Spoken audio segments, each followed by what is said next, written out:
And welcome back to my channel. Unless you're new here, and just welcome. My name is Rusty, and this is my channel where I talk about my favorite movies, mostly horror, and my favorite music, mostly metal. And I'm going to do something a little different. If I have done it, I haven't done it often, and that is I'm going to take a little comedy break. Yes, I'm going to do a comedy. A straight up comedy. So, I have a sense of humor. I've got some comedies. I'm just very, very picky about comedies. And we are going to do, my eyes like nearly bugged out of my head when I saw this. First, a little side story. I had about 300 VHS tapes, and I'm a collector, so you knew they were well cared for. I had like about 300 VHS tapes in my closet.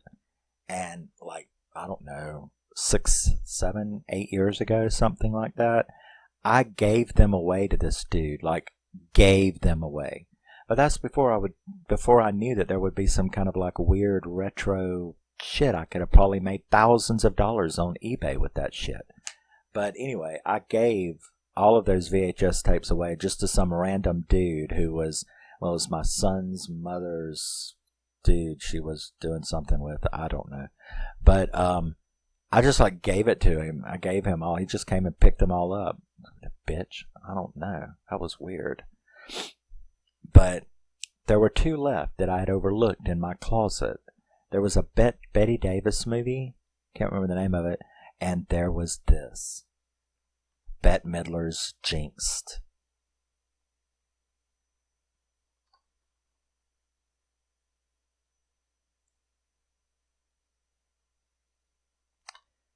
Now, Bette Midler's Jinxed is so fucking funny to me. My eyes like bugged out my head like when I saw this. I saw it and I'm like, oh, no way. Right. This is an Olive Films. This is the Olive Films remaster. Olive Films, if you don't know, was a boutique that went belly up like Code Red did for the same reason, although they had a lot better catalog than Code Red. But, there's 2 choices, man. You can either be like Arrow and Scream and make decent print runs at a decent price, or you can try to be like fucking Vinegar Syndrome and then place it, and shit like that with like these ridiculous prices, not realizing that Vinegar Syndrome is making all its money off perverts in a basement buying all their porno. It's very, very strange. Especially with Pornhub and shit out there. I don't understand that at all. But in any event, Olive Films, so I have been, like, whenever I see an Olive Films release, I do try to grab it, because Olive Films had, like, a really nice catalog. They have a nice catalog of unlike Code Red, their problem was they got these weird movies that wanted to pay, people to pay $35 for, people to pay $35 for busty Amazon babes in the Valley of Bloody Tatas, and you're like, and then of course they would then put out this, they would go and get the rights to and remaster its sequel, Amazon Barbarian Bimbos and the, Bloody Beach Battle of Bodacious Tatas. I don't know. It's just like, everybody in their forums was like, dude, who is on your selection team? Right. I don't understand, and you're wanting $35 for it. And by the time that they decided to change that, which was like 2013 or something, they finally listened to everybody and started like trying to get like movies that people would like recognize, but they still wanted to charge those prices for them. But like, one of their last releases was like Butcher Baker Nightmare Maker, Night Warning, which, like, yes, I mean, I got that myself. But Olive Films, they're like 10,000 times better. Their selection team was phenomenal. I mean, they got really great movies that deserve to be remastered and deserve to have another release. Their only problem was they also tried to charge these outrageous prices, and they were warned as well that you just can't be doing this, man. You got to do the, you got to do the $16.99 route of Arrow and Scream Factory, off market anyway. Not try to be doing this $50 from Vinegar Syndrome shit for a release. It just ain't gonna work. But they wouldn't listen either, and now they're bankrupt. So I do try to find, if I find Olive Film releases, because their catalog is so good, I do try to grab it. Wow, that was an intense rant that had nothing to do with this movie, did it? Huh. Industry talk. There you go. You had a little moment of industry talk. So this is Bette Midler in Jinxed. Now, Bette Midler in Jinxed. Jinxed was released in 1982, interestingly enough, the same year that First Blood was released, right? So it was directed by Don Siegel. It was written by Frank D. Gilroy, and it stars Bette Midler, Ken Wahl, the original Law and Order dude, and Rip Torn, who will forever be Big Daddy from Cat on a Hot Tin Roof, the one with Tommy Lee Jones, which is, phenomenal. So he will always be Big Daddy to me. Now, that's a show I cannot watch. If I watch that movie, I end up talking like a Southern aristocrat for it's like a cat on a hot tin roof. But he will always be Big Daddy to me. And so we are introduced to Benita Frimmel, played by Bette Midler. Benita Frimmel is a casino singer, and we are also introduced to a professional card dealer from the casino named Willie Brodax. That's Ken Wall's character. And we are introduced to, unfortunately for her, her husband, Harold Benson, who is what they call a subsistence gambler. That's a person with a gambling addiction, but happens to make a living at it enough to keep at least alive. So he is what's called a subsistence gambler. Win some, lose some, and all that kind of stuff. So he is a card shark who has been stalking Willie. Somehow or another, he's become a Jonah to Willie. These are like gambling terms, right? So he is the Jonah, and he has found a pigeon. His pigeon is Willie. It means he's got some kind of voodoo magic on him that makes Willie unable to win. I mean, the dude just wins. And, of course, if you have a dealer who's been jinxed, they're not going to keep you around, So he's already caused Willie to be fired from several casinos because he shows up, he takes the house, but he's not cheating. And, he's not cheating or anything, this Harold guy. It really is some type of voodoo. So, he shows up again, gets Willie fired from this place. They have to go. Willie manages to find another job at Harrah's. He, of course, is extremely abusive. Talking about Harold, his wife, Benita, he beats her. She's tried to get away from him, and it put her in the hospital with 12 stitches. So, that's why she's staying with him. He makes her go and get a job wherever he's working so that he can keep an eye on him. So basically, he's been fleecing this guy for a year and a half or two. So they follow him to Harrah's. She gets a job there. We, of course, get to know their interpersonal relationship. It's very bad. But so she shows up, gets a job there, and of course he shows back up and blows Willie's mind by suddenly appearing at the blackjack table.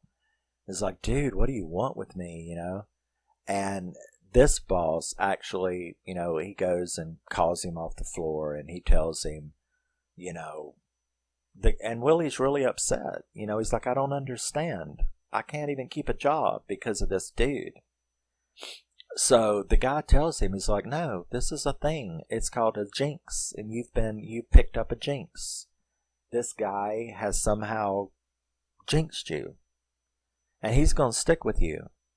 And he's like, well, I don't know what to do. And the guy's like, well, you try to get something of his. I don't know. You just have to, I don't know how to break a jinx. So Willie's all frustrated, but he takes that to heart. And so Harold goes, and he leaves. He shows up. He follows them home. He follows Harold home. So he finds out, they're living in this trailer park in their RV. He sneaks up and he hears the way he treats Benita. They get into a fight and he takes off, and then he goes in there and pretends that his radiator sprung a leak. Benita is freaking out, right? The pigeon's at the door. So he ends up getting in there. It's like a wonderful dialogue between them, And we are talking Ken Wahl in his prime, you know what I'm saying? With no shirt. So he's in there and they end up starting an affair. And that was like really funny. And I think that's what he was trying to do, right? I mean, he's sleeping with his Jonah's wife. So he's like getting one up on the guy that's got something up on him, right? So I think that was his thing. But he's like really falling for Benita. And she's really falling for him. So he shows up. Fake car trouble. She freaks when she sees the pigeon. I've got to follow my notes, right? Or I'm going to get lost. So they have a contentious, discussion, and he ends up seducing her, and they have this affair. Now, what's really fun is she's got a cat that plays like in a few scenes in this movie, and his name is Angus, after Angus Young of AC/DC, so I thought that was pretty cool. They talk about Harold. She ends up telling him the truth about Harold. Harold knows he's got some kind of jinx on you, and that's why he's going to follow you. You're never going to have a job. You are never going to do anything, So, he ends up leaving for a few days, and they continue their affair. But during this time, Benita comes up with this idea and presents it to Willie that if we want to be together, and if we want to stop my misery and your misery, we have to kill Harold. So he's like, what the fuck? No. And she's like, yeah, we do. Because I can never get away from this, and you can never get away from this. And so he reluctantly kind of agrees based on the situation that maybe they should do this. So they formulate this plan that he's going to, because he has told her that he's going to make the final score and just destroy Willie soon. So he finally, when he comes back, he tells her that he's going to do it like that next night. So she tells Willie, this has got to be done because he's fixing to destroy you. Like he's going to take this casino for hundreds of thousands of dollars if they don't get in the way. And which is going to ruin his reputation. He'll never be a dealer again. You know what I mean? So he goes and he gets the bike that was part of the plan. Because now the plan was that if he ruined Willie by doing the big score, and Willie called from the casino and said, yes, I'm ruined, and he's coming home with $100,000. Then she was going to slip him a Mickey, suffocate him, and then they were going to drive the truck and the RV off a cliff, and he was going to ride back on a motorcycle that he had bought, a motorbike. So that was the plan. So he comes back, he's going to do it, and then boom, he changes it to that very night. So she has to get a hold of him and saying, it's not tomorrow, it's tonight. He's coming to fleece you tonight. So Harold shows up at the casino and starts the shit, starts taking money left and right, because, and of course, like I said, none of this is illegal. He's not cheating or anything. He is winning genuinely off of Willie, and he like racks up like $100,000, and the guy comes and is like going to make him leave. Like, the casino owner is like, you're done. Time for his break, And so Harold is like, well, then I'm done too. However, if you'll let him do one more hand, I'll bet it all. And he's like, well, we'll cover it, but can you cover the bet? And he's like, sure. And he pulls out, I didn't even know they had ever made these, but he pulls out 2 legit $10,000 bills. I had never seen a $10,000 bill until this movie. But he pulls out 2 genuine, because they like call the money guy to come and look at them. And he's like, oh my God, these are real. These are government $10,000 bill. I'm like, I wonder whose face is on that motherfucker. But, so they cover the bet, right? And they're going to do this one hand. And it's very, very tense. I mean, it's a very, very tense scene. And this lady who's been sitting by Rip Torn by Harold this whole time, she has gotten so tired of that fucking cigar he keeps smoking, you know, that, like, he's got the cards, and he's going to have to hit himself. She grabs that cigar and puts it out and screams at him, which sort of like really breaks the mood. And Willie throws down a card and Harold loses everything. It was broke right then. The jinx broke. Which kind of gave you a hint, right? So the jinx broke. Harold lost everything. Now, Harold goes back home and pretends to Benita that he has won. You know, like, I mean, he just lost everything. He just lost like $150,000, right? His entire life savings, he just lost. So he shows back up to the trailer, and right outside the door, though, he puts on a happy face, and he goes in there yelling, "Yeehaw! You know, I did it. We're rich. You know, I busted him." And so she thinks that it's real. So she starts to Mickey him. You know, she starts to slip the stuff in there. Now, you hear the phone ringing outside. You know, the payphone at the RV park. It's Willie trying to get a hold of her, like, don't kill him. I won. Everything's cool. But she's distracted by him, but she doesn't do it anyway. He goes in there to take a shower, and she pours the Mickey down the sink. She can't do it. Well, unbeknownst to her, he gets his naked ass in that shower, unscrews the light, and sticks his finger in it and kills himself by frying himself. Right? And so she's like, turns around, you know, when she knows she can't Mickey him, she turns around and is like, look, dude, we're going to have to talk because I'm fucking leaving. Me and Willie want to be together. And she goes and starts banging on the door. Here's a thud, opens the door, and it's like, he looks like a baked potato. You know what I'm saying?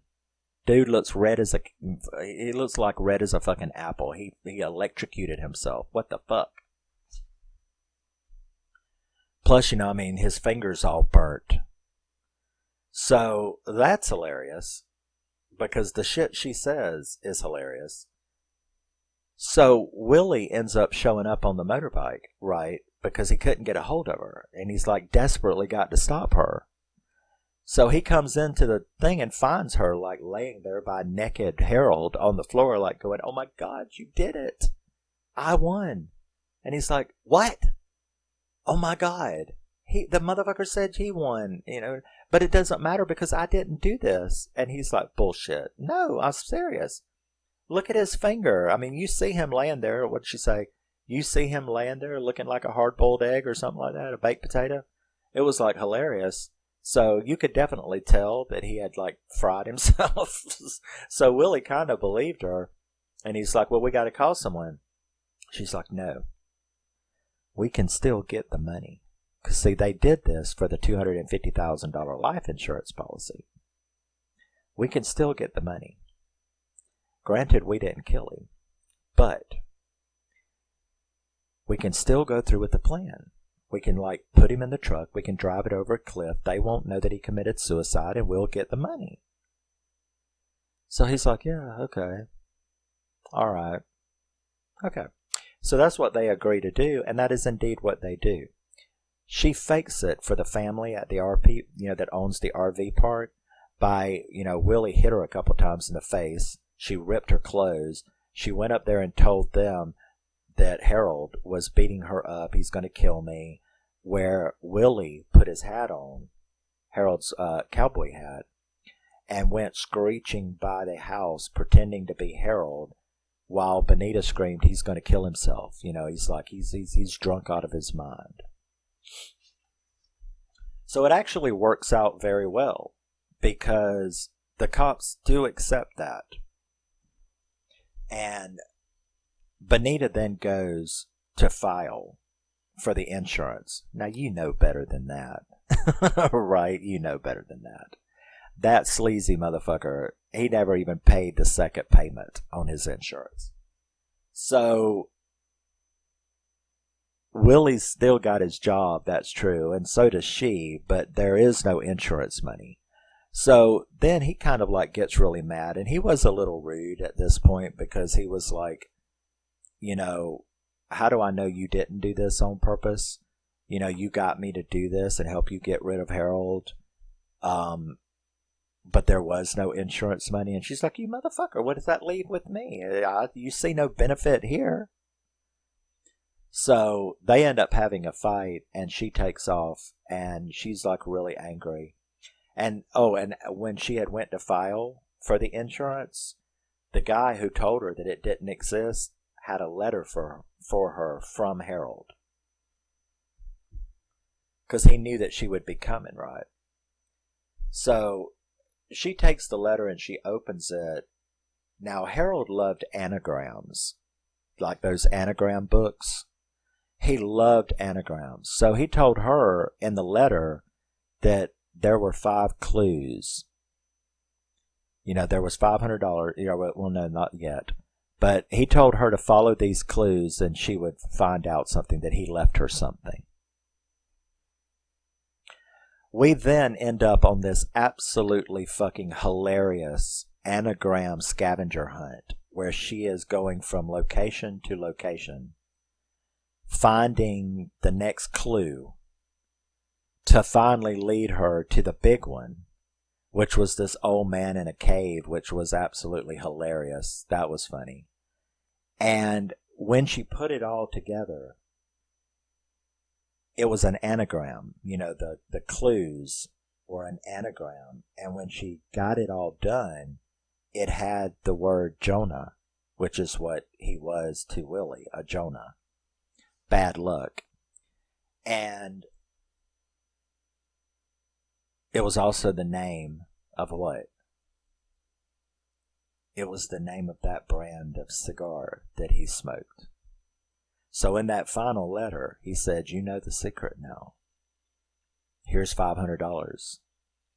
So the end scene, after Willie has fucked with her and all that, is she shows up looking like $1 million, right? I mean, she looked really good in this gorgeous evening gown and shit. And she walks up to his table and plops down, and he's like, what the fuck are you doing here? Where's my car? She's like, oh, here's the keys, whatever. Anyway, I want to play some blackjack. And he's like, what? You hate gambling. And she's like, cards, please. I want to play some blackjack. And the guy, his boss, who was so happy that night that he had won against Harold, he comes down and he's like, is there a problem? And he's like, well, no, not really. It's just that, and she's like, I just want to play some blackjack. Cards, please. And the guy's like, sure, whatever. So she starts playing cards, right? Right before she started playing, though, she called the girl, I guess, that walks by with the cigarettes and the chewing gum and stuff like that. She calls her over, and she gets that specific brand of cigar. She cracks that baby up and starts smoking it. And next thing you know, she's got fucking $30,000 on the table from that 500. She just rips him to shreds, winning. Until the boss is like, you're gone. Right? So That's what you got for fucking with her. You know what I mean? Because she just like ripped him one. So she walks out of there with like $35,000, right? And he is like despondent. And he gets into his car.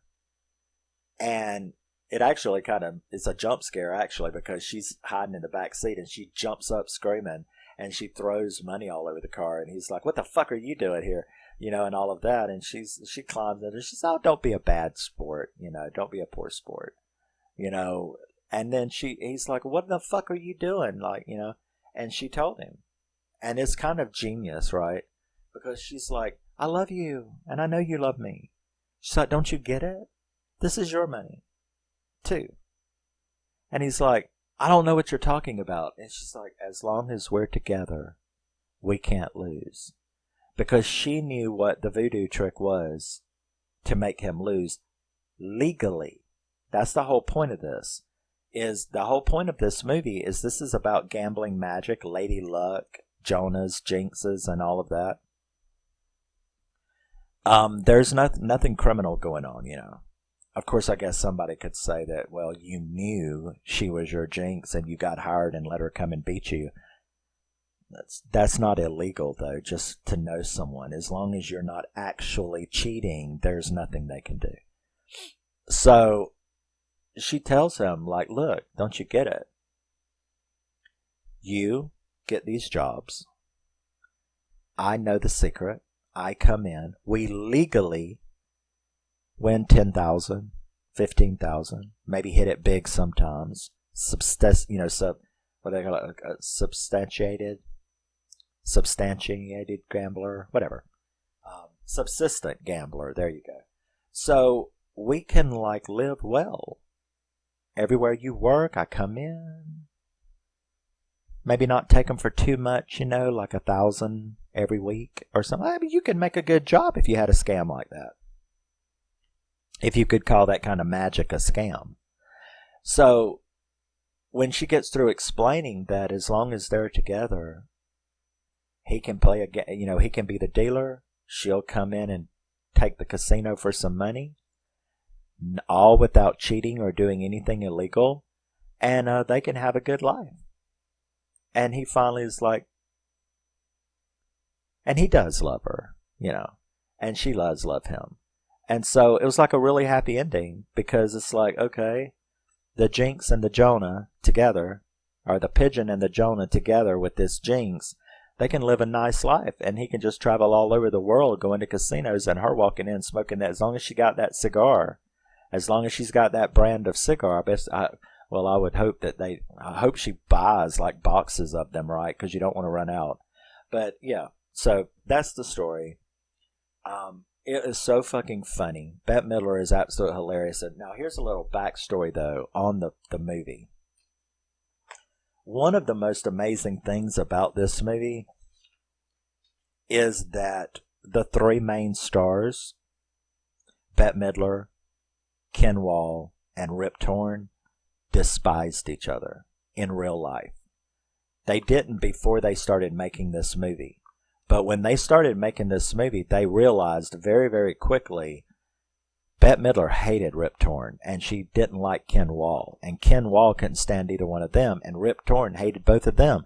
So you had three people. It's sort of like Fleetwood Mac when they made Rumors, you know? Like Stevie Nicks and Lindsey Buckingham and John and Christine McVie. They wouldn't even fucking speak to each other, but they made one of the top-selling albums worldwide ever made. That's what this reminded me of, because in the interviews and articles, it was like she could not fucking stand them. And they couldn't stand her, and they couldn't stand each other. So these three actors hated each other. And I think it really works on screen because so much, if you think about it, so much of the interpersonal, relationship in this movie with these three characters is antagonistic. So I guess you could say there's nothing better for an antagonistic scene than if you hate your co-star, right? Because so much of the movie, she hated Harold, and he abused and treated her like shit. And because I think that they despised each other in real life, I think it came through really well on the screen. So, I think that's a cool little side story to the movie, is that the three actors hated each other. But that is Bette Midler and Ken Wahl and Rip Torn. If you've never heard of Jinxed, or if you've never seen Jinxed, it is definitely a hilarious comedy. It is so funny, especially if you like gambling, I guess, or a Bette Midler fan, or one of the other two stars fans. This is an absolutely fantastic movie, all done in their prime. They played their roles so well. Ken Wahl was fantastic as Willie. Bette Midler was absolutely phenomenal as Benita. And Rip Torn was great as as Harold. So yes, that is Jinxed from 1982. I'll try to do comedy breaks every once in a while for people who think I have no sense of humor. And Olive Films remaster. It's a beautiful transfer. Looks great on Blu-ray. And check it out if you ever get the chance. And I will see you in the next thing I do. We'll be going back to some independent horror. I've got a couple I'm ready to do. I will see you in the next thing I do. Love you, miss you, bye-bye. Always remember and never forget, you are a very, very special person, a unique person. There is only one of you. You are the only one of you in this entire world, and DNA proves it. So no one can tell you you're lying. Love you, miss you, bye-bye. See you later. Arrivederci.